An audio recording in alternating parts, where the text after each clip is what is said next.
Hi పిల్లలు, అందరికీ శుభోదయం. నేను మీ ఉపేంద్రం సోమశేఖర్ రాజు, శ్రీ సత్యసాయి జిల్లాలో తెలుగు భాషోపాధ్యాయుడిని.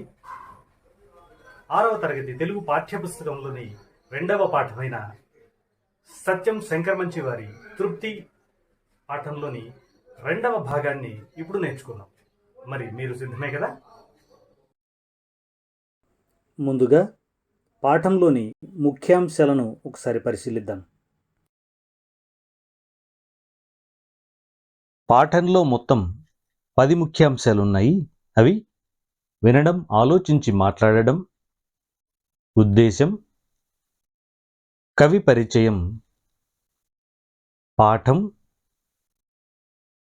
అవగాహన, ప్రతిస్పందన, వ్యక్తీకరణ, సృజనాత్మకత, భాషాంశాలు,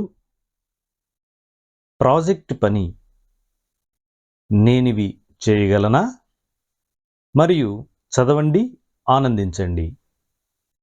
వీటిలో తృప్తి పాఠం మొదటి భాగంలో తొలి 4 ముఖ్యాంశాలను నేర్చుకోగా, ప్రస్తుత 2వ భాగంలో ఇప్పుడు చెప్పుకోబోయే మిగిలిన 6 ముఖ్యాంశాలను నేర్చుకుంటారు. అవి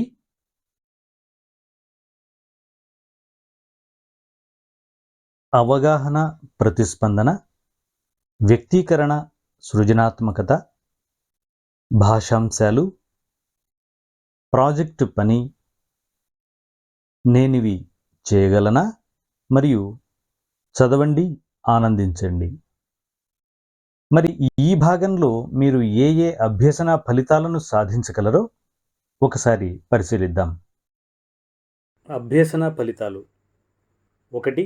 క్రికెట్ పోటీ ఎందుకు నిర్వహించారో గ్రహించగలుగుతారు. 2.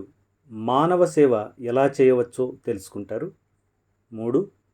సేవ చేసే వ్యక్తుల గొప్పతనం గుర్తిస్తారు. 4. పూర్ణయ్య వంటలు ఎలా సిద్ధం చేశాడో వివరిస్తారు. 5. గుణింతాలు ఎలా సులభంగా రాయవచ్చో చర్చిస్తారు. 6. గుణింతాలతో పదాలు ఎలా రాయవచ్చో నేర్చుకుంటారు. 7. కొత్త గుణింత పదాలు రాయడం సాధన చేస్తారు. 8. ద్విత్వాక్షర పదాలు చెప్పగలుగుతారు. అలాగే శ్రీ సత్యం శంకరమంచి వారు రాసిన తృప్తి పాఠంలోని ప్రధాన అంశాలను ఒకసారి పునరావలోకనం చేసుకుందాం. ప్రధాన అంశాలు: పూర్ణయ్య అనే బావగాడిదే పెళ్లి పేరంటాల్లో సంబరమంతా. ఒకసారి మామిడి తోపులో వన సంతర్పణ పెట్టుకున్నారు. వంటకాల లిస్టు చదివి వంకాయలు, వాక్కాయలు చూపించి అందరి ఆకలిని పెంచాడు. వంటవాళ్లను పరుగులు తీయించి అన్నీ పురమాయించాడు.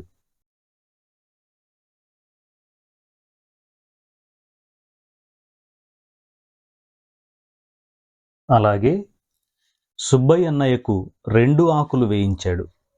స్వయంగా నేతిజారి పుచ్చుకొని అందరికీ వడ్డించాడు. చుక్కకూర పప్పులో ఊరమిరపకాయలు మిళాయించమన్నాడు. చివర్లో భోజనం కొద్దిగానే మిగిలినప్పటికీ అందరూ సంతోషంగా తిన్నారనే తృప్తితో భోంచేశాడు. ప్రధానాంశాల ద్వారా తృప్తి పాఠం మొదటి భాగంలో చెప్పుకున్న చక్కటి కథను, అందులోని పూర్ణయ్య గొప్పతనాన్ని గురించి గుర్తు చేసుకున్నారు కదా. 2వ భాగంలో ముందుగా పాఠ్యపుస్తకంలోని అవగాహన, ప్రతిస్పందన విభాగంలో కొన్ని ప్రశ్నలు అడుగుతాను, జవాబులు చెప్తారా పిల్లలు?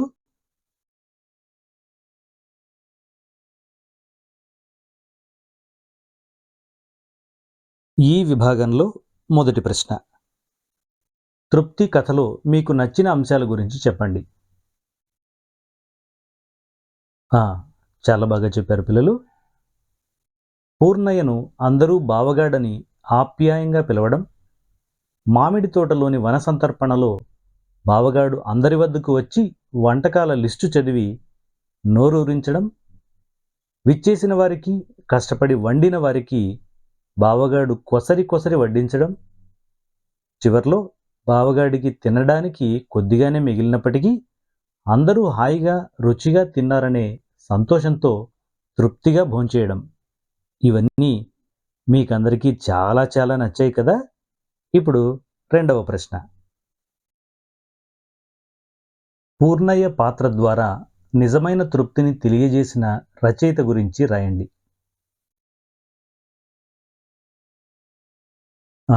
రాశారా? ఏది చూపించండి. అవును పిల్లలు, తృప్తి పాఠాన్ని శ్రీ సత్యం శంకరమంచి వారు రచించారు. వీరు 1937వ సంవత్సరంలో గుంటూరు జిల్లా అమరావతిలో జన్మించారు. రేపటి దారి, సీత స్వగతాలు, ఎడారిలో కలువపూలు మొదలైనవి రచించారు. 1979వ సంవత్సరంలో వీరి రచన అమరావతి కథలకు రాష్ట్ర సాహిత్య అకాడమీ పురస్కారం దక్కింది. తృప్తి పాఠం అమరావతి కథల్లోనిది. సమాధానాన్ని చాలా బాగా రాశారు. మీకు అభినందనలు. ఇక 3వ ప్రశ్న. 3. వన సంతర్పణలో జనాలకు ఆకలి ఎందుకు పెరిగిపోయింది? వాహ్ వాహ్, ఎంత బాగా చెప్పారు పిల్లలు. నిజమే, వంకాయ కూర, పెసరపప్పుతో చుక్కకూర, వాక్కాయ కొబ్బరి పచ్చడి, మసాలా పప్పుచారు, పాయసం, పులిహోర తదితర వంటకాల లిస్టును బావగాడు చదవగానే అందరి కడుపుల్లో ఆకలి అగ్నిలా లేచింది. వంకాయలు, వాక్కాయలు అందరికీ చూపించి ప్రదర్శనలిస్తుంటే వన సంతర్పణలోని అందరి ఆకలి రెపరెప పెరిగిపోయింది. పాయసం, పులిహోర గురించి చెప్పి నోరూరించగానే అందరి ఆకలి ఉవ్వెత్తున లేచి నిలువెత్తై తాటి ప్రమాణమైంది. శరీరమంతా ఆ ఆకలే అయి కూర్చుంది. అబ్బబ్బబ్బబ్బా, సమాధానాలు చెప్తుంటే మీకు కూడా నోట్లో నీళ్ళూరి ఆకలి మొదలైంది కదా పిల్లలు. సరే అయితే, మీ ఆకలిని నేను తీరుస్తాను. ఇప్పుడు మీకు టికెట్ను చూపించి ఆ తర్వాత ప్రశ్నలనే వడియాలిస్తాను. వాటిని చక్కగా అర్థం చేసుకుని జీర్ణించుకొని సరైన సమాధానాలు ఇచ్చి మీ ఆకలి తీర్చుకోండి. టికెట్ను చూడటానికి మీరంతా తహతహలాడుతున్నారని నాకు అర్థమైంది. ఆలస్యం ఎందుకు, ఇక చూసేద్దామా?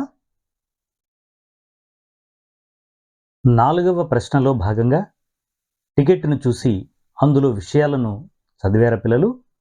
మరి ఇప్పుడు నేను అడిగే ప్రశ్నలకు జవాబులు చెప్పండి చూద్దాం. మొదటి ప్రశ్న. ఆ పై టికెట్టు ఏ ఆటకు సంబంధించింది? టికెట్ వెల ఎంత?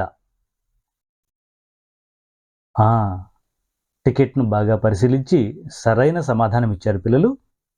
పై టికెట్ క్రికెట్ ఆటకు సంబంధించింది. దాని వెల 50 రూపాయలు. ఇప్పుడు రెండో ప్రశ్న.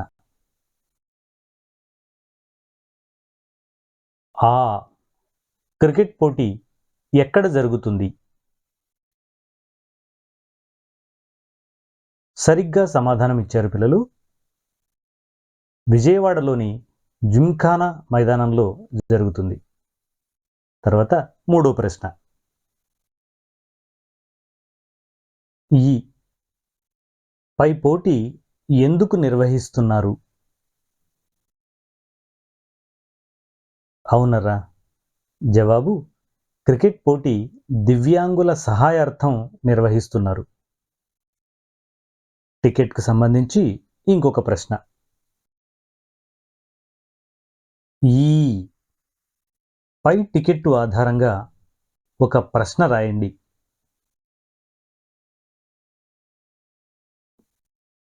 రాశారా పిల్లలు? ఏది చూపించండి. బాగా రాశారు. వీటిలో నుండి ఒక ప్రశ్న చదువుతాను, వినండి. క్రికెట్ పోటీ నిర్వహిస్తున్న సంస్థ ఏది?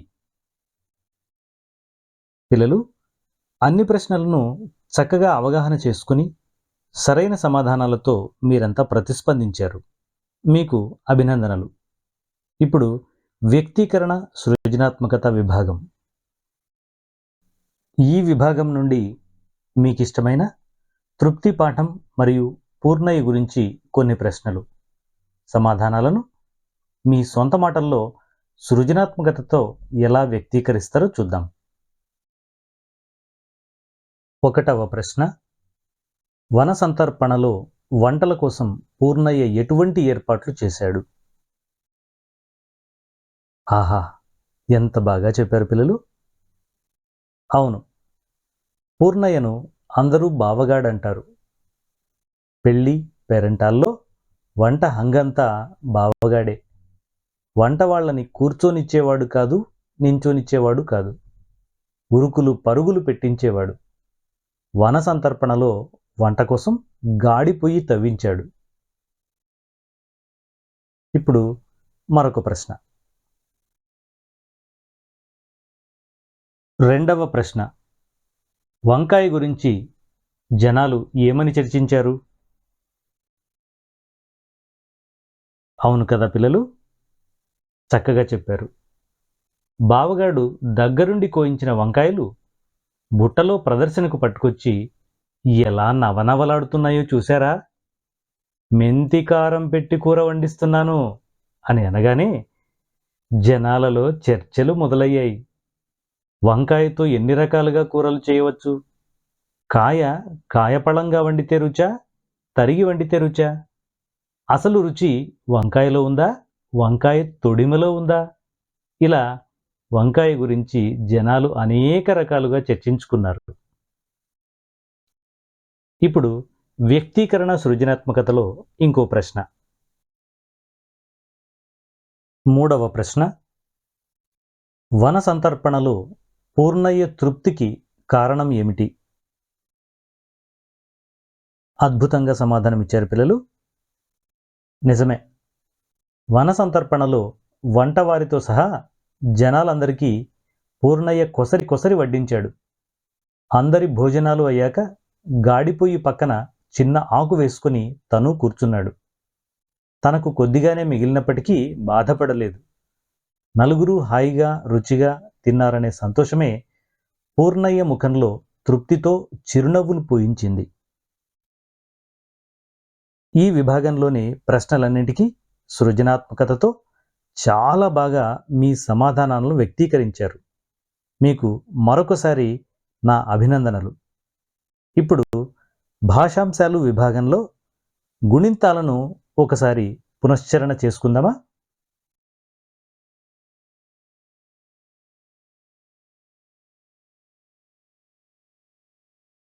భాషాంశాలు విభాగంలో ముందుగా గుణింతాల పునశ్చరణ. ఒకటవ ప్రశ్న. గుణింతాక్షరాలను చదవండి. ఇచ్చిన అక్షరాలకు గుణింతాలు రాయండి. పిల్లలు, ముందుగా ఈ పట్టికలోని మొదటి అడ్డు వరుసలో గల అచ్చులను గమనించండి. అ, ఆ, ఇ, ఈ, ఉ, ఊ, రు, రు. వాటికి కింద గల గుణింతపు గుర్తులను చూడండి.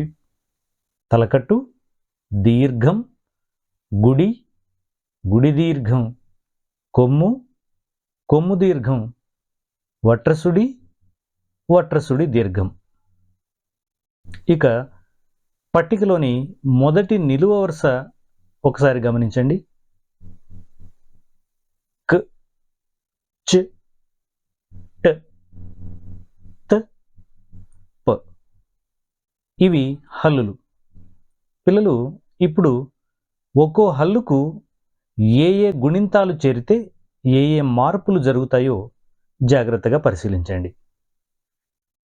కాకు తలకట్టు చేరితే కా, కాకు దీర్ఘమిస్తే కా, కాకు గుడి చేరితే కి, కాకు గుడి దీర్ఘం చేరితే కీ, కాకు కొమ్ము చేరితే కు, కాకు కొమ్ము దీర్ఘమిస్తే కూ, కాకు వట్రసుడి చేరితే కృ, కాకు వట్రసుడి దీర్ఘమిస్తే క్రూ.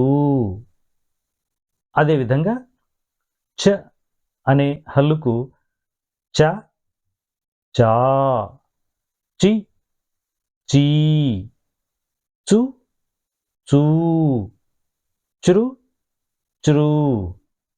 అలాగే ట అనే హల్లుకు పరిశీలించండి. ట, టా, టి, టీ, టు టూ, ట్రు ట్రూ. తర్వాత త అనే హల్లుకు త తా, తి తీ, తు తూ, త్రు త్రూ.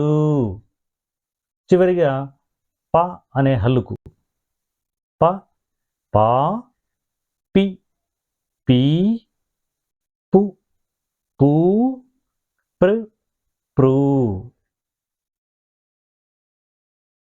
ఇప్పుడు రెండవ ప్రశ్న. గుణింతాక్షరాలను చదవండి. ఇచ్చిన అక్షరాలకు గుణింతాలు రాయండి. గత పట్టిక లాగానే ఇందులో కూడా మొదటి అడ్డు వరుసలో ఆ నుండి రూ వరకు అచ్చులను మీరు గమనించవచ్చు.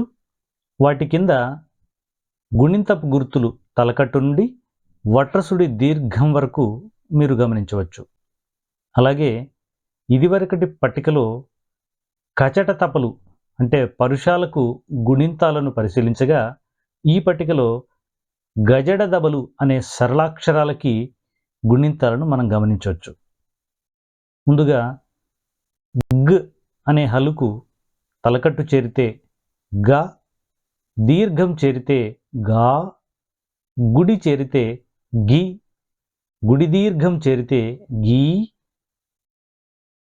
కొమ్ము చేరితే గు, కొమ్ము దీర్ఘం చేరితే గు, వట్రసుడి చేరితే గృ, వట్రసుడి దీర్ఘం చేరితే గ్రూ అనే మార్పులను మీరు గమనించవచ్చు. అదేవిధంగా జ అనే అక్షరాన్ని పరిశీలిస్తే జ, జా, జి, జీ, జు, జూ, జృ, జృ. అలాగే డ అనే హల్లును డ, డా, డి, డీ, డు, డు, డ్రు, డ్రు. తర్వాత ద అనే హల్లును పరిశీలిస్తే ద, దా, ది, దీ, దు, దూ, దృ, ద్రూ. చివరిగా బా అనే అక్షరాన్ని పరిశీలించండి. బ, బా, బి, బీ, బు, బూ, బృ, బ్రూ అనే హల్లులు గుణింతాలతో చేరిన తర్వాత మార్పులు ఈ విధంగా జరుగుతాయి. తర్వాతి ప్రశ్న 3. గుణింతాక్షరాలను చదవండి. మిగతా గుణింతాలను పూరించండి. పిల్లలు, ముందుగా పట్టికలోని మొదటి అడ్డు వరుసలో గల అచ్చులను గమనించండి. ఏ, ఏ, ఐ, ఓ, ఓ, ఔ, హం, ఆహా. వాటి కింద గుణింతపు గుర్తులను చూడండి. యత్వం, యత్వం దీర్ఘం, ఐత్వం, ఓత్వం, ఓత్వం దీర్ఘం, ఔత్వం, సున్నా విసర్గ. ఇప్పుడు పట్టికలోని మొదటి నిలువు వరుసను పరిశీలిస్తే కచట తప మరియు గజడ దబ అనే పరుషాక్షరాలు మరియు సరళాక్షరాలు ఉన్నాయి. ఈ 10ంటికి గుణింతాలను చేరిస్తే ఎలాంటి మార్పులు జరుగుతాయో ఒకసారి పరిశీలించండి. క్ అనే హల్లుకు యత్వం చేరితే కే, యత్వం దీర్ఘం చేరితే కే, ఐత్వం చేరితే కై, ఒత్వం చేరితే కో, ఒత్వం దీర్ఘం చేరితే కో, ఔత్వం చేరితే కౌ, సున్న చేరితే కం, విసర్గ చేరితే కహ గాను మార్పు చెందుతుంది. అలాగే చాగుణింతంలో పరిశీలిస్తే చే, చే, చై, చో, చో, చౌ, చం, చహ. ట గుణింతాన్ని చూడండి. టే, టే, టై, టో, టో, టౌ, టం, టహ. అలాగే తా అక్షరం తే తే తై తో తో తౌ తం తహ. అలాగే ప పే పే పై పో పో పౌ పం పహ. ఇక సరళాక్షరాలు గ. గాకు ఎత్వం చేరితే గే, ఎత్వం దీర్ఘం చేరితే గే, ఐత్వం చేరితే గై, ఒత్వం చేరితే గో, ఒత్వం దీర్ఘం చేరితే గో, ఔత్వం చేరితే గౌ, సున్న చేరితే గం, విసర్గ చేరితే గహ. ఇలా మార్పులు చెందుతాయి. అలాగే సరళాక్షరాలలో జ్ అనే హల్లును పరిశీలిస్తే జే జే జై, జో జో జౌ, జం జహ. అలాగే డ అనే హల్లుతో డే డే డై, డో డో డౌ, డం డహ. తర్వాత ద అక్షరం దే దే దై, దో దో దౌ, దం దహ. ఇప్పుడు సరళాక్షరాల్లో చివరి హల్లు బ. బే బే బై, బో బో బౌ, బం బహ. ఈ విధంగా పరుషాక్షరాలకి సరళాక్షరాలకి ఈ యత్వం నుండి విసర్గ వరకు ఉన్నటువంటి గుణింతాలు చేరితే మార్పులు ఎలా సంభవిస్తాయో మీరు గమనించారు. ఇప్పుడు 4వ ప్రశ్న. 4 గుణింతాక్షరాలలో తేడాను గమనిస్తూ కింది పదాలు చదవండి, ఉక్తలేఖనం రాయండి, అర్థాలను ఉపాధ్యాయులను అడిగి తెలుసుకోండి.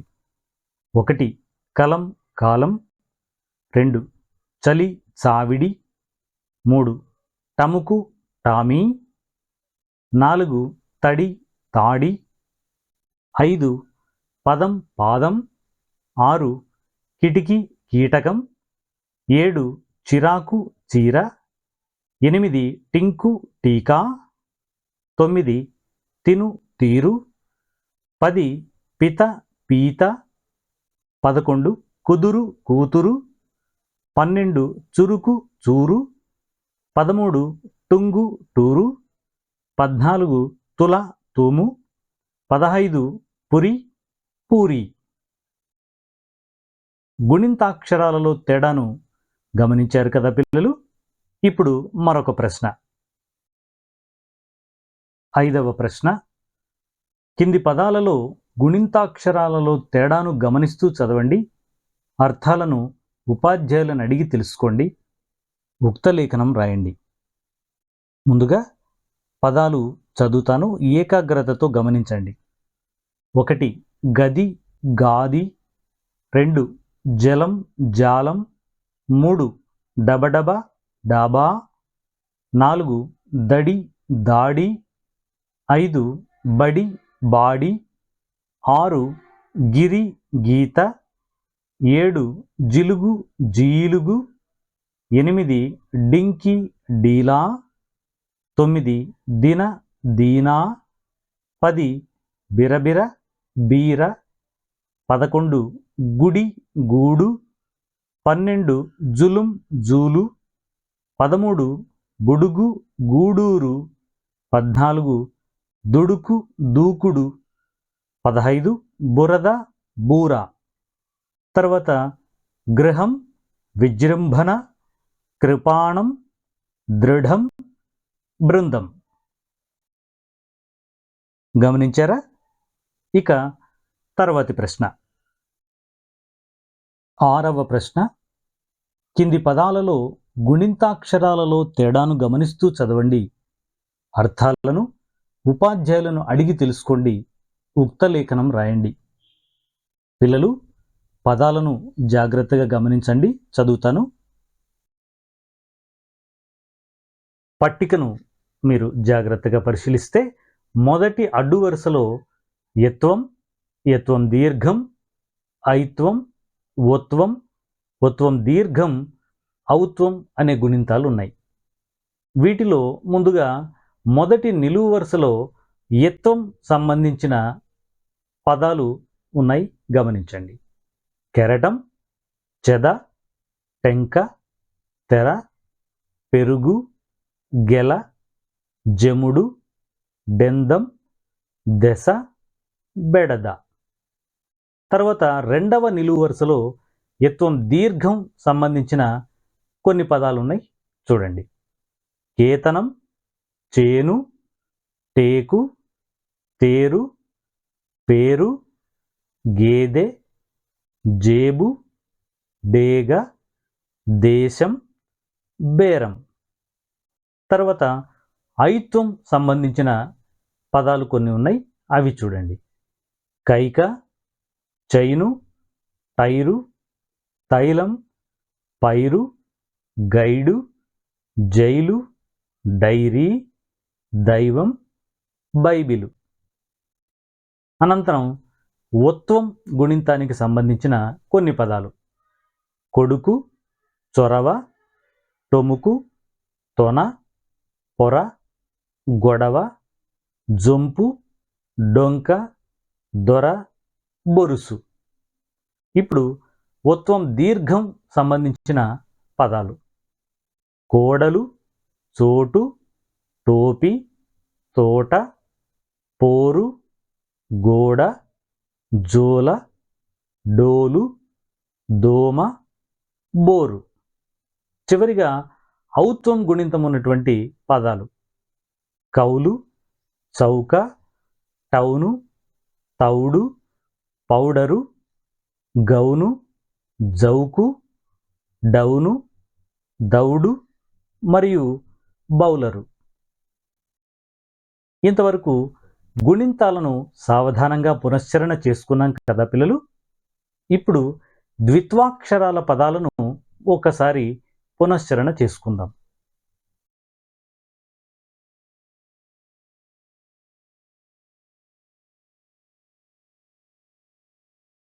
ద్విత్వాక్షరాల పదాల పునశ్చరణలో 1వ ప్రశ్న. ఒక హల్లుకు దాని ఒత్తే చేరితే దాన్ని ద్విత్వాక్షరం అంటారు. కింది ద్విత్వాక్షరాలను, పదాలను చదవండి, కొత్త పదాలు రాయండి. పట్టికను పరిశీలిస్తే మొదటి నిలువు వరుసలో హల్లులు క, చ, ట, త, ప ఉన్నాయి. అలాగే రెండవ నిలువు వరుసలో కావత్తు, చావత్తు, టావత్తు, తావత్తు, పావత్తు ఉన్నాయి. అలాగే మూడవ నిలువు వరుసలో ద్విత్వాక్షర కాకు, కావత్తు వచ్చే 2 ఉదాహరణ పదాలు అక్క, లక్క. మరో 2 పదాలు నక్క, చుక్క. అలాగే చాకు, చావత్తు వచ్చే ద్విత్వాక్షర పదాలు మచ్చ, లచ్చి. మరో 2 పదాలు పచ్చి, పిచ్చి.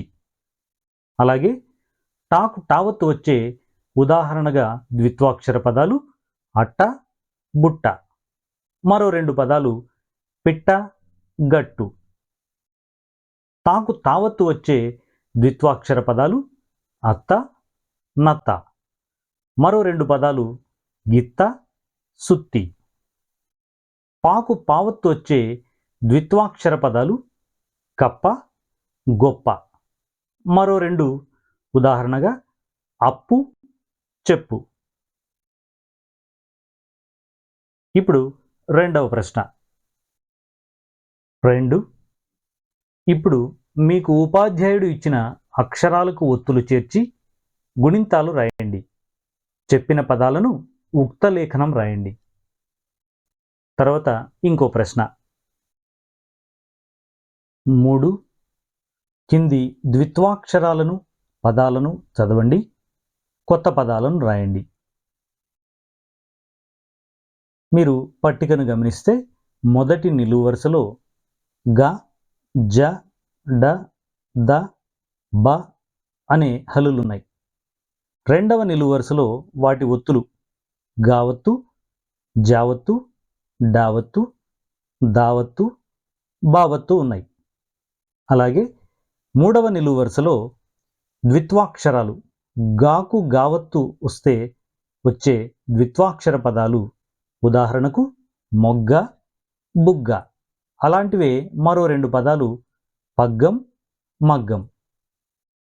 జాకు జావత్తు వస్తే ద్విత్వాక్షర పదాలు ఉదాహరణకు వజ్జ, మజ్జ. మరో 2 పదాలు సజ్జ, బొజ్జ. డాకు డావత్తు చేరితే వచ్చే ద్విత్వాక్షర పదాలు ఉదాహరణకు బిడ్డ, గడ్డం. మరో 2 పదాలు అడ్డం, లడ్డు. దాకు దావత్తు వస్తే ద్విత్వాక్షర పదాలు ఉదాహరణకు ముద్ద, అద్దం. అలాగే మరో 2 పదాలు ముద్దు, ఎద్దు.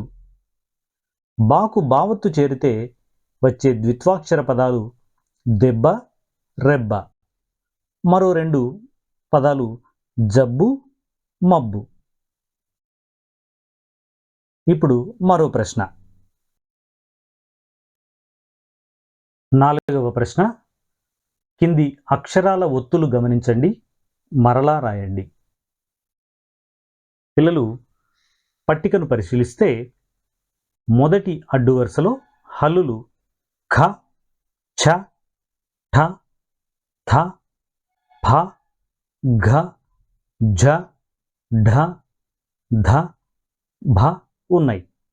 అలాగే రెండవ అడ్డు వరుసలో వాటి ఒత్తులు ఖావత్తు, ఛావత్తు, ఠావత్తు, థావత్తు, ఫావత్తు, ఘావత్తు, ఝావత్తు, ఢావత్తు, ధావత్తు, భావత్తు ఉన్నాయి. అలాగే చివరి 3వ అడ్డు వరుసలో కూడా అవే ఒత్తులు ఉన్నాయి. తర్వాత 5వ ప్రశ్న. 5వ ప్రశ్న. కింది వానిలో గీత గీసిన అక్షరాలకు ఒత్తులు చేర్చి ద్విత్వాక్షర పదాలతో వాక్యాలు రాయండి. ఉదాహరణ కొయ బొమ నచింది. ఈ వాక్యంలో యాకు యావత్తు, మాకు మావత్తు, చీకి చావత్తు చేర్చి కొయ్య బొమ్మ నచ్చిందిగా సరైన వాక్యంగా రాయొచ్చు. అలాగే మరొక 5 ఉదాహరణలు పరిశీలించండి పట్టికలో.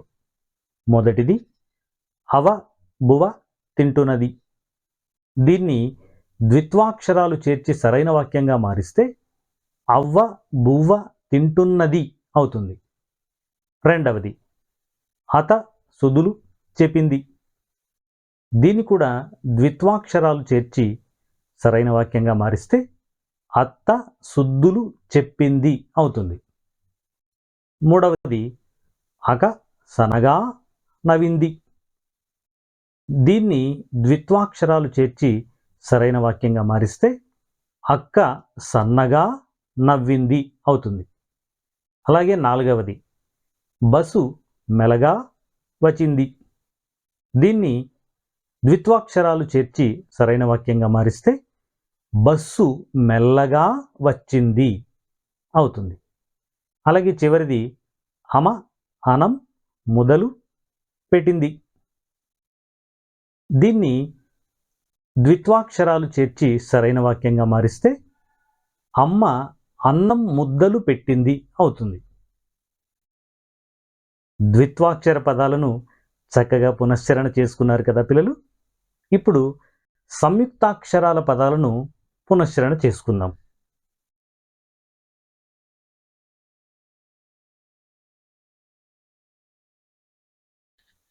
ఒక హల్లుకు వేరొక హల్లు ఒత్తుగా చేరితే దాన్ని సంయుక్తాక్షరం అంటారు. 1వ ప్రశ్న.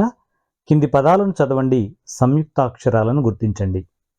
పగ్గము, పుణ్యము, అల్లం, చంద్రుడు మరియు కీర్తి. చక్కగా గుర్తించారు పిల్లలు, శభాష్. పుణ్యము, చంద్రుడు, కీర్తి అనే పదాలలో సంయుక్తాక్షరాలు ఉన్నాయి. ఇప్పుడు తర్వాతి ప్రశ్న. 2వ ప్రశ్న. కింద ఇవ్వబడిన అక్షరాలను కలిపి సంయుక్తాక్షరంగా మార్చి పదాలను రాయండి. 1 వజ్ ప్లస్ ర్ ప్లస్ అము కలిపితే వజ్రము. 2 ఉల్ ప్లస్ క్ ప్లస్ అలు కలిపితే ఉల్కలు. 3 ఖర్ ప్లస్ చ్ ప్లస్ ఉ కలిపితే ఖర్చు. 4 కుర్ ప్లస్ చ్ ప్లస్ ఈ కలిపితే కుర్చీ. 5 బాల్ ప్లస్ ఈ ప్లస్ అము కలిపితే బాల్యము. 6వది చెట్ ప్లస్ ల్ ప్లస్ ఉ కలిపితే చెట్లు. అర్థమైంది కదా పిల్లలు? ఇప్పుడు ఇంకో ప్రశ్న. 3వ ప్రశ్న. కింది పదాలను చదవండి. ఒక హల్లుకు 2 ఒత్తులున్న పదాలను గుర్తించండి. మొదట పలికే హల్లుకు మిగిలిన ఒత్తులు చేర్చి పలికే రాసే క్రమాన్ని గమనించండి. ఉదాహరణ చూసి ఇచ్చిన పదాలలోని అక్షరాలను విడివిడిగా రాయండి. ముందుగా మీరు పట్టికను గమనిస్తే 2 ఒత్తుల పదం వస్త్రము అనే పదాన్ని ఉదాహరణగా తీసుకుంటే స్ ప్లస్ త్ ప్లస్ ర్ ప్లస్ ఆ అనే అక్షరక్రమం ఉంటుంది.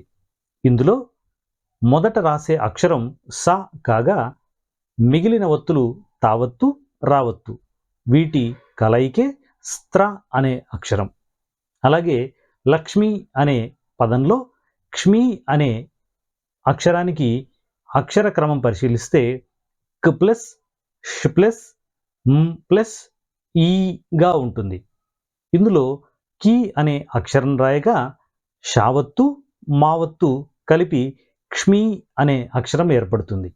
అలాగే అగస్త్యుడు అనే పదంలో స్త్యు అనే అక్షరంలో స్ ప్లస్ త్ ప్లస్ ఈ ప్లస్ ఉ ఈ అక్షర క్రమం ఉండగా సు అనే అక్షరం రాసి ముందుగా తావత్తు యావత్తు ఇస్తే స్త్యు అనే అక్షరం ఏర్పడుతుంది.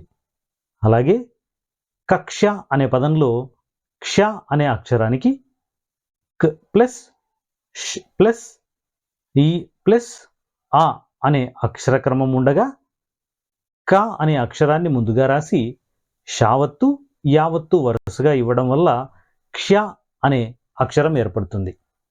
తర్వాత రాష్ట్రము అనే పదంలో స్ట్ర అనే అక్షరానికి ష్ ప్లస్ ట్ ప్లస్ ర్ ప్లస్ ఆ అనే అక్షర క్రమం ఉండగా ష ముందుగా రాసి దానికి టావత్తు రావత్తు వరుసగా ఇవ్వడం వల్ల స్ట్ర అనే అక్షరం ఏర్పడుతుంది. అలాగే ప్రాశస్త్యము అనే పదంలో స్త్య అనే అక్షరానికి స్ ప్లస్ త్ ప్లస్ ఈ ప్లస్ ఆ అనే అక్షర క్రమం ఉంది. దీంట్లో స అనే అక్షరం ముందుగా రాసి దానికి తావత్తు యావత్తు ఇవ్వడం ద్వారా స్త్య అనే అక్షరం ఏర్పడుతుంది. చక్కగా అర్థమైంది కదా పిల్లలు? తర్వాత ప్రశ్న. 4వ ప్రశ్న. పాఠంలోని కింది పదాలను చదవండి. పట్టికను పూరించండి. పదాలు చాపలు, కూర, వంకాయ, పెసరపప్పు, అన్నం, మెంతికారం, పొట్లకాయ, గరిటె, పులిహోర, చారు, బుట్ట, అరటికాయ, వడియాలు, మసాలా, పసుపు, వాక్కాయ, గంట, విస్తరి, పాయసం, ధనియాలు, మామిడికాయ, పొయ్యి, మిరపకాయ, పచ్చడి, పచ్చకర్పూరం, జారీ, జీడిపప్పు మరియు నిమ్మకాయ. వీటిని పట్టిక రూపంలో అమర్చడం ఎలానో ఇప్పుడు తెలుసుకుంటారు. పట్టిక ప్రకారం పదాలన్నింటినీ వంటకాలు, కూరగాయలు, కిరాణా సరుకులు, వస్తువులు అనే 4 భాగాలుగా విభజించవచ్చు. ముందుగా వంటకాల్లో కూర, అన్నం, పులిహోర, వడియాలు, పాయసం, చారు, పచ్చడి ఉంటాయి. అదేవిధంగా కూరగాయల్లో వంకాయ, పొట్లకాయ, అరటికాయ, మామిడికాయ, మిరపకాయ, వాక్కాయ, నిమ్మకాయ ఉంటాయి. తర్వాత కిరాణా సరుకుల జాబితాను పరిశీలిస్తే పెసరపప్పు, మసాలా, పసుపు, పచ్చకర్పూరం, జీడిపప్పు, ధనియాలు, మెంతికారం ఉంటాయి. చివరిగా వస్తువుల్లో చాపలు, గరిటె, బుట్ట, విస్తరి, జారి, గంట, పొయ్యి ఉంటాయి. పిల్లలు నిత్యం మన వంటింట్లో కనిపించే వీటన్నింటినీ ఇచ్చిన పట్టికలో ఈ విధంగా పూరించవచ్చు. తర్వాత ప్రాజెక్టు పని. ప్రాజెక్టు పనిలో భాగంగా ఇతరుల కోసం త్యాగం చేసిన మహాపురుషుల కథలు 3 గ్రంథాలయం నుండి సేకరించి ప్రదర్శించండి. ఉదాహరణ శిబి చక్రవర్తి, రంతిదేవుడు మొదలైనవి. వీటిని చక్కగా రాసి మీ ఉపాధ్యాయులకు చూపించండి. పిల్లలు తృప్తి పాఠాన్ని, అందులోని అన్ని అంశాలను క్షుణ్ణంగా నేర్చుకున్నారు కదా. మరి ఇప్పుడు నేను కొన్ని ప్రశ్నలు అడుగుతాను, జవాబులు చెప్పండి చూద్దాం. 1వ ప్రశ్న, కవి శ్రీ సత్యం శంకరమంచి వారు ఏ సంవత్సరంలో జన్మించారు? ఆ 1935, ఆ 1936, ఈ 1937, ఈ 1938. సరిగ్గా చెప్పారు పిల్లలు. 1937 సరైన సమాధానం. మరొక ప్రశ్న. 2. వంటవారికి బావగాడు ఎలా వడ్డించాడు? ఆ విసుక్కుంటూ, ఆ బాధపడుతూ, ఈ కోపంతో, ఈ కొసరి కొసరి. భలే చెప్పారా, కొసరి కొసరి వడ్డించాడు. తర్వాతి ప్రశ్న. 3వ ప్రశ్న, తృప్తి పాఠంలోని పెళ్ళి పేరంటాల్లో వంట హంగంతా ఎవరిది? ఆ బావగాడిది, ఆ పూజారిది, ఈ గ్రామ పెద్దలది, ఈ అధికారులది. ఖచ్చితమైన సమాధానం ఇచ్చారు, బావగాడిది. ఇప్పుడు ఇంకో ప్రశ్న. 4వ ప్రశ్న, జనాలందరిలో ఏ కూరగాయ గురించి చర్చ జరిగింది? ఆ మిరపకాయ, ఆ వంకాయ, ఈ వాక్కాయ, ఈ పొట్లకాయ. వాహ్, నిజమే కదా పిల్లలు, వంకాయ గురించి అందరిలో చర్చ జరిగింది. ఇప్పుడు ఈ ప్రశ్నకి జవాబు చెప్పండి చూద్దాం. 5వ ప్రశ్న, కింది వాటిలో రా ఒత్తును గుర్తించండి. ఆ, ఆ, ఈ, ఈ. సరిగ్గా గుర్తించారు పిల్లలు, మీకు అభినందనలు. ఆ సరైన సమాధానం. గుణింతాలకు సంబంధించి ఇంకొక ప్రశ్న. 6వ ప్రశ్న, కింది వాటిలో గుడి దీర్ఘం గల పదమేది? ఆ జిలుగు, ఆ బీర, ఈ గృహం, ఈ డాబా. బాగా చెప్పారు పిల్లలు, బీర సరైన జవాబు. తర్వాత మరో ప్రశ్న. 7. కింది వాటిలో ఔత్వం గల పదాన్ని గుర్తించండి. ఆ కవులు, ఆ డేగ, ఈ తోట, ఈ బెడద. చాలా బాగా చెప్పారు, కవులు సరైన జవాబు. సరే, మీకు ఇంకో ప్రశ్న. 8వ ప్రశ్న, ఒక హల్లుకు దాని ఒత్తే చేరితే దాన్ని ఏమంటారు? ఆ సంయుక్తాక్షరం, ఆ సంశ్లేషాక్షరం, ఈ ద్విత్వాక్షరం, ఈ గుణింతాక్షరం. అద్భుతంగా చెప్పారు, ద్విత్వాక్షరం. తర్వాతి ప్రశ్న. 9వ ప్రశ్న. కింది వానిలో ద్విత్వాక్షర పదం ఏదో గుర్తించండి. ఆ విస్తరి, ఆ ప్రమాణం, ఈ ధ్యాస, ఈ పచ్చడి. శభాష్, బాగా గుర్తించారు. పచ్చడి సరైన సమాధానం. అలాగే మరో ప్రశ్న. 10వ ప్రశ్న. సంయుక్తాక్షరం అంటే ఏమిటి? ఆ ఒక హల్లుకు వేరే హల్లు ఒత్తుగా చేరడం. ఆ ఒక హల్లుకు అదే హల్లు ఒత్తుగా చేరడం. ఈ ఒక హల్లుకు రెండు హల్లులు ఒత్తుగా చేరడం. ఈ ఒక హల్లుకు ఏ ఒత్తు లేకపోవడం.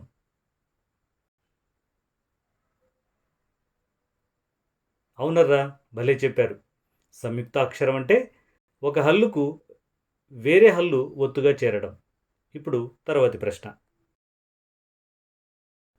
11.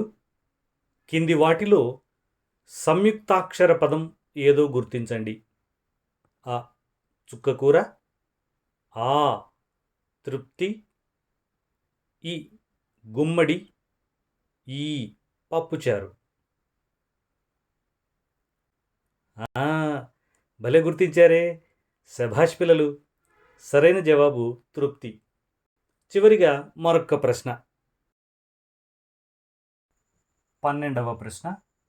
కింది వాటిలో పుల్లటి రుచి కలిగిన కూరగాయ ఏది?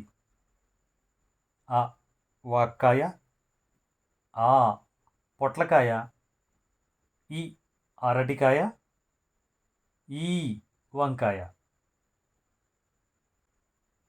చక్కగా చెప్పారు, వాక్కాయ. అన్ని ప్రశ్నలకు చాలా ఉత్సాహంగా, హుషారుగా సరైన సమాధానాలు చెప్పారు పిల్లలు. మీకందరికీ నా అభినందనలు. మరిప్పుడు నియోజనంలో భాగంగా నేను ఇవ్వబోయే ప్రశ్నలకు మీ సొంత మాటల్లో జవాబులు రాసి వాటిని మీ ఉపాధ్యాయులకు చూపించండి. నియోజనం. 1. తృప్తి కథలో పూర్ణయ్య పాత్ర ద్వారా మీరు తెలుసుకున్న విషయాలు ఏమిటి? 2. ఇతరుల మేలు కోసం మీరు ఎప్పుడైనా ఏదైనా చేసి తృప్తి చెందిన సందర్భం చెప్పండి. 3. పూర్ణయ్య లాంటి వ్యక్తులు మీకు తెలిసిన వారుంటే వారిని ప్రశంసిస్తూ రాయండి. ప్రశ్నలు రాసుకున్నారు కదా పిల్లలు? ఈ పాఠం మీ అందరికీ సంతృప్తితో పాటు చక్కటి సందేశాన్ని కూడా ఇచ్చింది కదా? మరో ఆసక్తికరమైన పాఠంతో మళ్ళీ కలుద్దాం. సెలవు మరి.